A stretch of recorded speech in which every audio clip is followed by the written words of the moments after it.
Let's move on to, here's another thing God should spare us, is striking doctors because you're killing patients.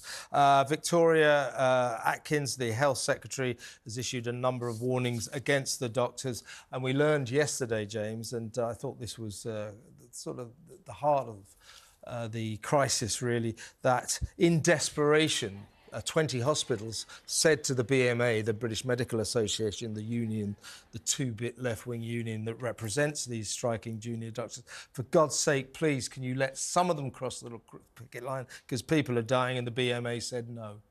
I mean, I think that's getting towards blood on your hands territory, if I'm being perfectly honest. I think a lot of people at home will agree with me on that.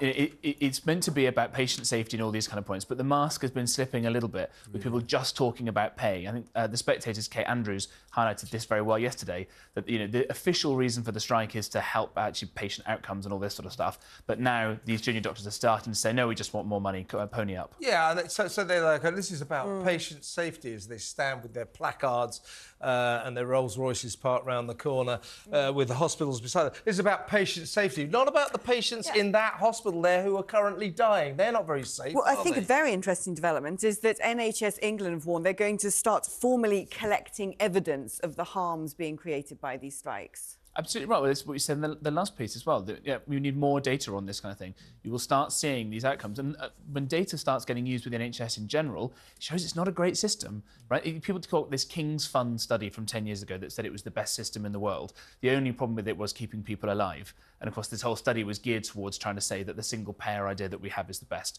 The way to say the NHS is the best place in the world is not to have the funding model be so terrible that people are dying because people are on strike. Don't get that on the continent.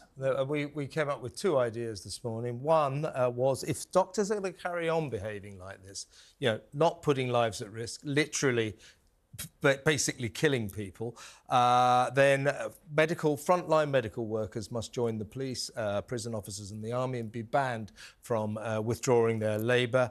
And the other idea we had, which I rather like, is this bordering on criminal negligence? Maybe bring the police in. If people are dying, the police need to look at this, I think. I think that's an interesting point. And I think that the Hippocratic oath that every doctor is meant to swear that they'll do no harm, I struggle to reconcile these two things with each other. The hypocritical oath. Well, in their case, exactly right. And I think, again, we look at the system in the NHS, there's so much waste. Everybody's experience with this system. Everybody has a horror story, right? It's not criticising the many doctors who work very hard, certainly not criticising the nurses who do God's work. We keep talking about him. But it's the system itself. It's with a it's right. And all these politicians who keep saying, you just want to privatise it and make it like America, which is, of course, the only healthcare system in the developed world more dysfunctional than ours. No, let's look at other places, let's get a better funding model, and then we can pay the doctors some more. I say privatise it. It's worth a try. It couldn't be worse than what we've got now. I just think, for all these people who bang on about how great the EU is, why don't you look over the channel and see what many European countries do, where you can get an appointment, it's free at the point of access, which is the most important thing, but it isn't set up like a massive State Department attached to a country.